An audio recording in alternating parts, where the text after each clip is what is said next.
Mesdames, Messieurs, bonjour à vous et ravi de vous retrouver pour cette nouvelle saison d'Avec vous au quotidien, l'émission proposée par vos chaînes locales en partenariat avec les notaires bretons et ligériens, émission qui chaque mois décrypte les sujets de la vie quotidienne qui vous concernent et vous pose question. On parle en cette rentrée de septembre de famille et de comment celle-ci évolue, de ce que cela implique dans le fonctionnement de tous les jours quand on vit marié ou bien pacsé au sein d'une famille recomposée ou que l'on a des enfants issus d'une procréation médicalement assistée.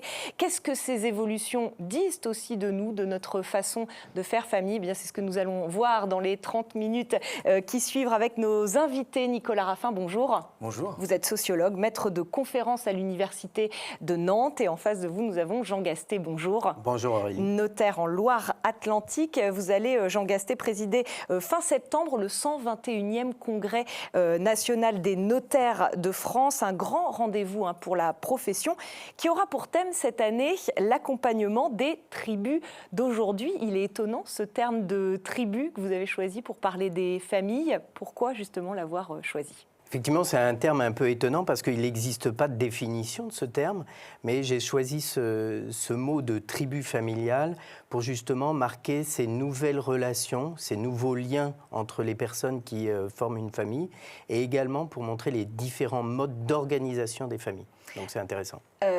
Nicolas Raffin, qu'est-ce que cela revêt pour vous, cette notion de tribu, vous qui êtes sociologue ? Alors, la notion de tribu, ce n'est pas une notion qu'on utilise forcément aujourd'hui, mais on a été amené à l'utiliser plutôt en ethnologie, en anthropologie, où la tribu renvoyait à des notions de parenté, système de parenté, à des clans familiaux, où on étudiait les formes de filiation, des lignées. Aujourd'hui, c'est un terme qu'on pourrait être amené à réutiliser, mais ce n'est pas une notion qu'on utilise. Il y a des catégories de familles recomposées, familles nucléaires qu'on reprend et encore. Donc voilà, ce n'est pas un terme qu'on utilise dans le champ de la sociologie. Aujourd'hui, les familles que vous recevez, Jean Gasté, dans vos études notariales, elles sont différentes, clairement, d'il y a quelques décennies. C'est quoi peut-être le constat le plus marquant pour vous ? Je pense que c'est la durée de la vie qui a changé énormément de choses parce qu'en 20 ans, on a augmenté la durée de vie, ce qui fait qu'on voit des gens vivre beaucoup plus vieux et du coup, la vie se décompose plus facilement. On a plusieurs vies dans une vie. Et ça change beaucoup pour nous, pour l'organisation patrimoniale, de transmission qui peut exister, puis de l'organisation de la vie de tous les jours. Je profite de votre présence, Nicolas Raffin, pour faire un petit rappel peut-être sur ce qu'est la sociologie, sa méthodologie, comment elle participe au décryptage des faits de société, notamment sur ces sujets de la famille qui évoluent énormément. En quelques minutes, ça va être compliqué, mais de vous dire d'abord que la sociologie est une discipline scientifique, on y tient, qui répond à des protocoles avec une problématique comme en sciences dures. Alors, sur la famille, ça peut être des notions qu'on utilise sur comment se joue la reproduction sociale, comment on transmet, ça c'est un sujet qu'on abordera peut-être tout à l'heure. Et puis, face à cette problématique, on utilise des méthodes propres à nos disciplines, des entretiens, des questionnaires. Ouais, c'est un travail de terrain que vous faites.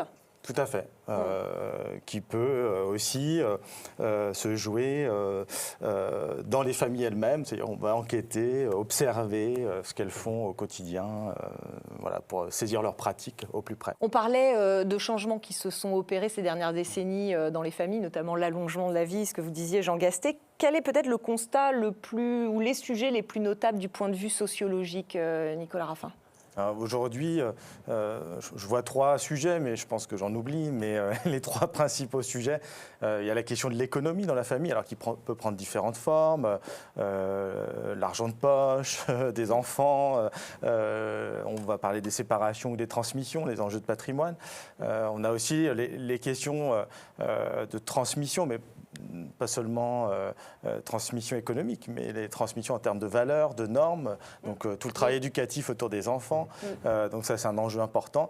Et puis je vois aussi un autre sujet sur les solidarités familiales, solidarité intergénérationnelle, on voit aussi des nouveaux rôles, alors qui sont maintenant bien inscrits, mais être grand-parent par exemple aujourd'hui n'a rien à voir avec, par exemple pour moi, mes grands-parents il y a une vingtaine d'années.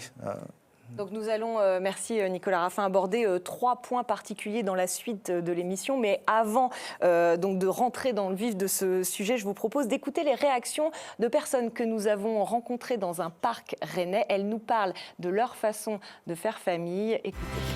Ma famille, c'est mon conjoint, Romain, et nos 2 filles. Moi, c'est un mari, 2 enfants, 2 filles, 4 ans et 20 mois. Fiançailles, mariage et puis enfants. Oui. Marié depuis 10 ans, voilà, 2 enfants, 7 ans, 9 ans. Ouais, nous, on a tout fait dans les règles. On s'est mariés, on a eu un chien, on a acheté une maison et après on a fait un enfant. Ma conjointe et donc 3 filles de son premier mariage. Ça change quoi au quotidien? Une semaine de calme, une semaine un peu plus agitée. Et puis le rôle du beau-père, pour moi, ça s'associe totalement au rôle parental maintenant. Donc l'éducation, l'information. On est mariés sous le régime communauté réduit Zaké. On est pacsé avec un testament. Ouais. On a un contrat de mariage, on a fait les choses bien, je pense. On a vu un notaire au moment de notre mariage, donc c'était aussi pour parler famille.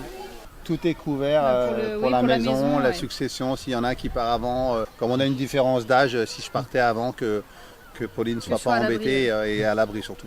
On n'a pas vu de professionnel pour ça. Après, on connaît juste les choses banales, etc. Effectivement, quand on achète une maison ou autre, on a toujours les petites informations. On ne s'est jamais trop penché sur la question. Je connais d'autres modèles de famille, de femmes, par exemple. Aucun problème. On a des modèles de mamans qui ont été faire des bébés en Espagne. On a des modèles d'amis qui ont le même parcours que nous. On a des modèles d'amis qui ne sont pas mariés, on a des modèles d'amis qui n'ont pas d'enfants, familles recomposées, mariées, non mariées, divorcées. C'est un choix de chacun, l'engagement, le non-engagement, le Pacs ou autre. Le modèle de famille, c'est pas forcément le nombre d'enfants et tout. Pour moi, c'est un couple aimant et qui, après, ils auront des enfants, quoi, en fait. C'est plus ça. Ou pas. Ben oui, ou pas. Parce qu'on ne choisit pas. Okay. On peut vouloir en avoir et puis la vie va décider autour d'eux. On peut être une famille sans avoir d'enfants. Enfin, finalement, une famille, c'est déjà être heureux. Même à 2. Même à 2, ouais. Pour nous, la famille, c'est ensemble sur un même chemin. Une famille, c'est simplement des gens qui aiment être ensemble, qui aiment passer du temps ensemble. Qui partagent, en tout cas, enfants, parents, et qui s'aiment, quoi. L'amour, on va dire. Voilà, l'amour, tout simplement. Bon, on l'a entendu quand même dans ces réactions. Finalement, une famille, ça se pense souvent avec l'arrivée de l'enfant. Un couple le disait dans cette vidéo. Parfois, on a des difficultés à le concevoir, cet enfant. C'est un vrai marqueur de notre société aujourd'hui, Jean-Gaston. On a parfois besoin d'avoir recours à un tiers donneur, à la PMA. Et ça implique certaines précautions du point de vue de la loi. Vous, notaire, vous êtes très au fait de ce sujet. Alors on est au fait parce qu'effectivement, aujourd'hui, le consentement avec tiers donneur relève de la compétence des notaires. Et donc, notre rôle, ça va être justement d'accompagner ces familles au quotidien. Et c'est le moment important de pouvoir accueillir un enfant.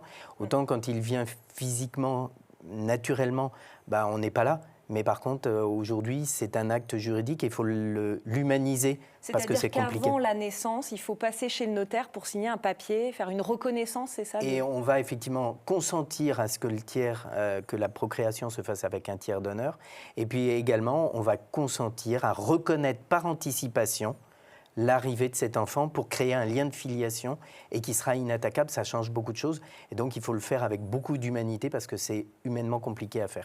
En sociologie de la famille, Nicolas Raffin, aujourd'hui, une des grandes questions, c'est cette place de l'enfant au sein des familles. Est-ce qu'on va lui transmettre finalement ?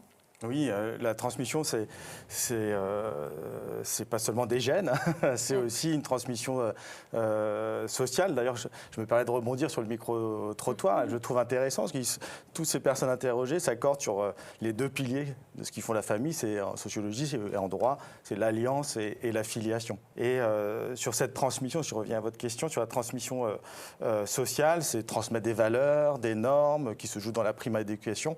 Les familles peuvent avoir des stratégies, mais très souvent, ça se passe de manière inconsciente. Inconsciente et assez fluide, ces valeurs que l'on transmet. On va parler des unions. Ça, c'est un vrai sujet aussi. Elles sont de types différents aujourd'hui. Pour introduire cette partie, je vous propose de prendre la direction de Guingamp, dans les Côtes-d'Armor. Cette fois, nous avons poussé la porte d'une étude notariale et assisté à une consultation entre une notaire et un couple qui a décidé de ne pas laisser les imprévus mettre leur famille en danger. Le reportage est signé Émilien Bernard. À travers ses fenêtres, cet office notarial est une vigie de la société et de l'évolution du modèle familial. Ce jour, Jean-Baptiste et Lucie viennent signer un acte important. Bonjour monsieur, puisqu'aujourd'hui on signe la donation entre époux et je vous expliquerai les clauses de la donation entre époux et les incidences de cette donation. Lorsqu'ils se sont présentés, Lucie et Jean-Baptiste, alors non mariés et parents de 2 enfants, ignoraient le risque que pouvait représenter leur mode d'union. Une prise de conscience qui les a amenés jusqu'au mariage. On s'était renseigné déjà il y a une bonne année pour savoir comment on pouvait protéger un petit peu la famille en fait. D'anticiper s'il pouvait se passer quelque chose de dramatique par exemple et comment ça se passait au niveau succession et nous on n'y connaissait absolument rien. Ce couple n'avait pas de mode d'union, c'est-à-dire qu'ils étaient en concubinage, donc pas de pax, pas de mariage. Et le but de mon conseil a été de leur faire prendre conscience, en quelque sorte, de la dangerosité de leur mode d'union, puisque rien n'était anticipé, rien n'était préparé. Donc je les ai convaincus de se marier puisqu'ils n'étaient vraiment pas partis sur cette option au départ. Et dans la mesure où ils avaient des enfants communs et uniquement des enfants communs, je leur ai proposé ensuite pour les protéger encore plus une donation entre époux que nous avons régularisée aujourd'hui. Grâce à cette donation, la part légale qui ira au conjoint survivant va pouvoir être augmentée, un soulagement. On a été bien informés, bien conseillés, donc du coup c'était confortable aussi et sécurisant pour nous, et bien accompagnés. Merci beaucoup, bonne journée. Merci encore. Mais Laurence Leven insiste, chaque cas est différent et la diversité des modes d'union oblige désormais les notaires à s'adapter.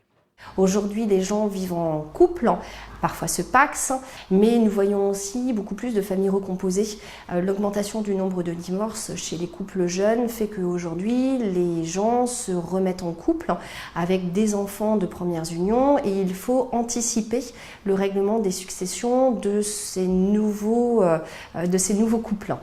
L'anticipation, c'est bien le maître mot, et ce, à chaque étape de la vie. Il est toujours important de venir voir un notaire. C'est un petit peu comme un médecin traitant. Quand quelque chose change, il faut venir voir son notaire. Une consultation au coût le plus souvent fixe, quel que soit le patrimoine concerné. Pour une donation réciproque entre époux, il faut compter autour de 300 €. Voilà, des donations, des contrats de mariage, tout ça fait partie de la vie. Les couples aujourd'hui, clairement, Jean Gasté, ils sont plus systématiquement mariés. On peut être partenaire, concubin, pacsé. Et ça a des incidences juridiques et fiscales importantes dont on n'a pas toujours conscience. Effectivement, c'est important parce que quand on est concubin, on est considéré comme des étrangers fiscalement. Donc, si je décède juridiquement, j'ai aucun droit dans la succession. Et si, hélas, j'ai fait un testament, je paierai 60% de droits. Donc, très souvent, on oriente les couples à choisir soit le partenariat, soit le mariage, avec les incidences qui peuvent exister.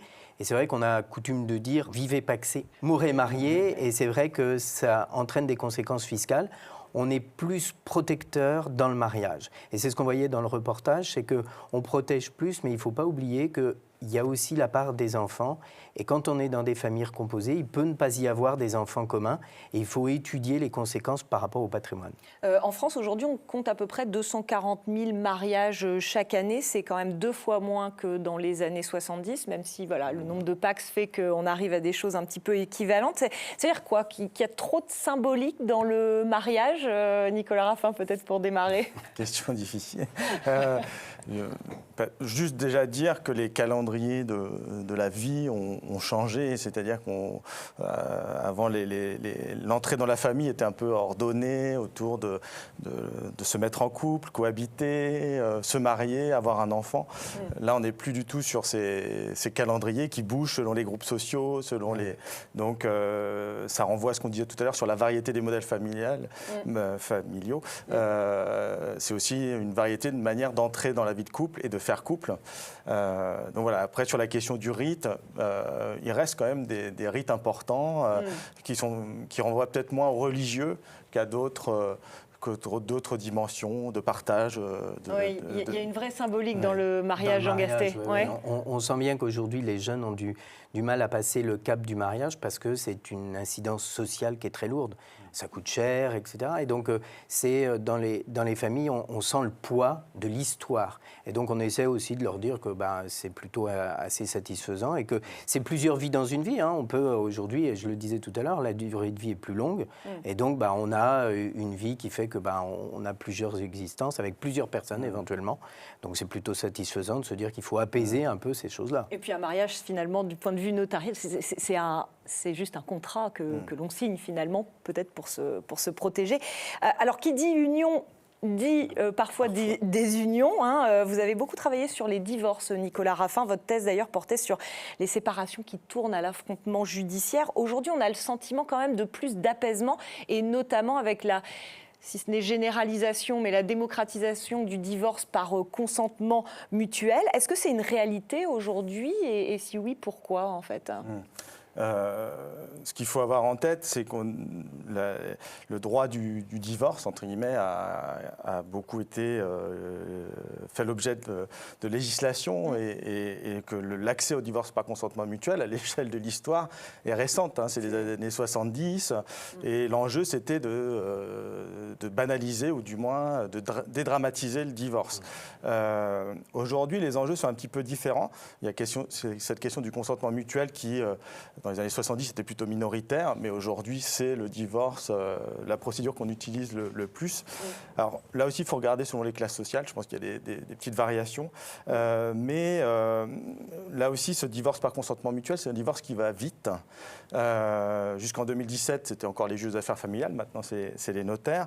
Et je pense qu'il y a un enjeu autour de la question du consentement, de savoir si les conditions du consentement, alors, notamment... sont bien respectées. Parce que de vos observations de terrain, en tout genre, ce consentement mutuel, il est parfois un petit peu biaisé, c'est ça ? Tout à fait. Et puis, aujourd'hui, la justice aux affaires familiales ne s'intéresse qu'à la marge des raisons du divorce. C'est seulement pour le divorce pour faute.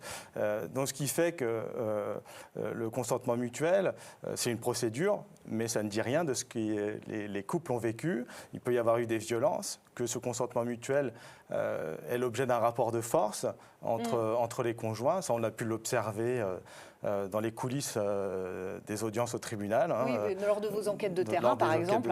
Dans le cadre d'un collectif de recherche.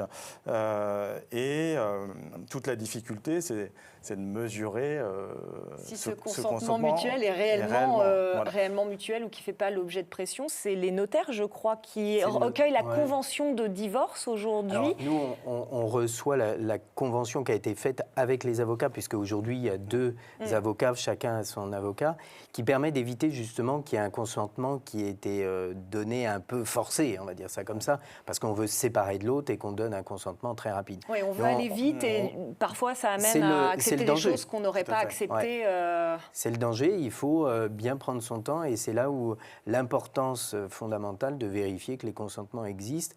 Et nous, notre rôle est quand même un petit peu difficile à mettre en œuvre parce qu'on arrive parfois à la fin du processus. C'est pour ça qu'on aime bien être au départ et connaître un peu les clients, ce qui évite effectivement les pressions, même sans violence, d'avoir des pressions sociales qui sont extrêmement lourdes.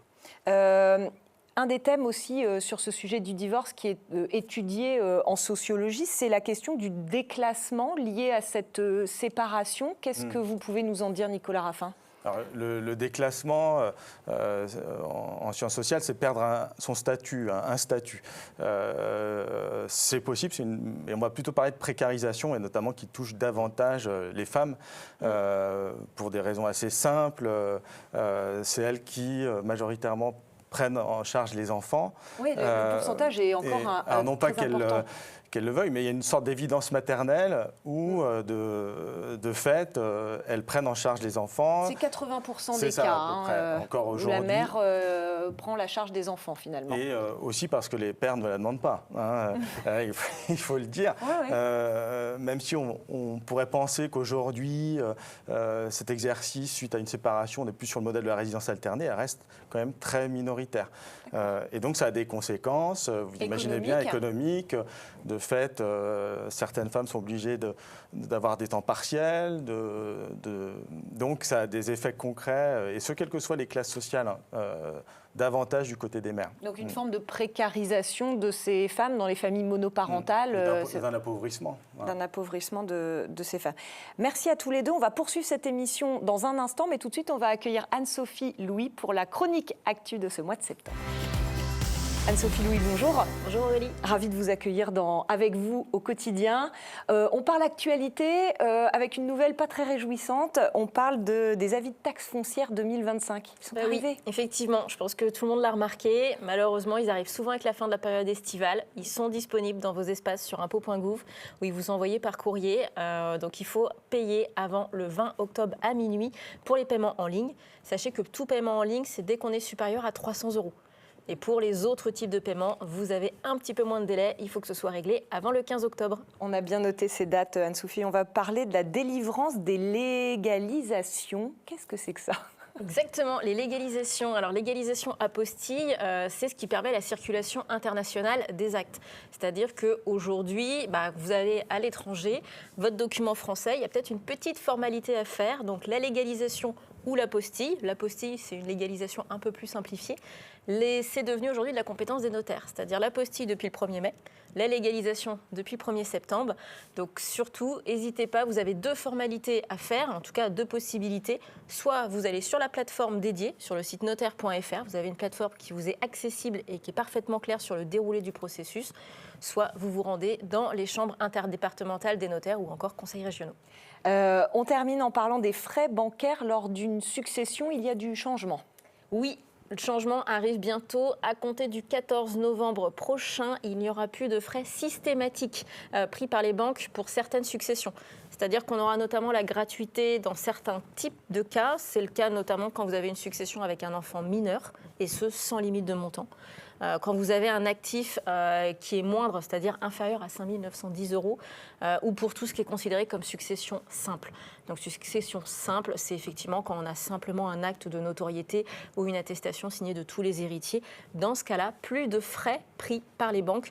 En revanche, pour les autres types de successions, notamment les successions complexes, il restera des frais bancaires. Voilà, donc une bonne nouvelle, mais en demi-teinte quelque part. Vous restez avec nous, Anne-Sophie Louis, pour terminer cette émission. On va justement parler de succession parce que c'est un des derniers volets peut-être qu'on peut évoquer dans ces questions de la famille. C'est la transmission des biens, cette fois. C'est un sujet qui n'est jamais suffisamment anticipé. C'est d'autant plus problématique quand on est dans des formes de famille possiblement recomposées, par exemple. Oui, c'est vrai que quand on est dans une famille recomposée, on s'attache évidemment à dire le conjoint va hériter. Mais ce qui est important, c'est aussi de savoir de quoi il hérite et quel objet va être transmis. Et là, c'est souvent des tensions familiales. L'important, c'est justement de le préparer. On entendait dans le reportage tout à l'heure que le couple avait fait une donation entre époux. C'est bien parce que les enfants étaient communs, qu'il n'y avait pas de difficulté dans une famille recomposée. Il faut justement anticiper. Anticiper d'autant plus que la durée de vie est d'autant plus longue. Et que, à quel âge maintenant, à peu en près moyenne 63 ans, même si la moyenne n'est pas complètement connue. Mais on hérite, on a déjà fait son existence. Donc peut-être qu'on peut justement passer à ses propres enfants, renoncer à la succession parce qu'on a déjà reçu de ses parents. Bref, ça se travaille, ça s'accompagne et notre rôle de notaire, c'est d'accompagner justement ces nouvelles tribus. Ouais, pour pacifier aussi ces moments de transmission qui sont parfois un petit peu délicates.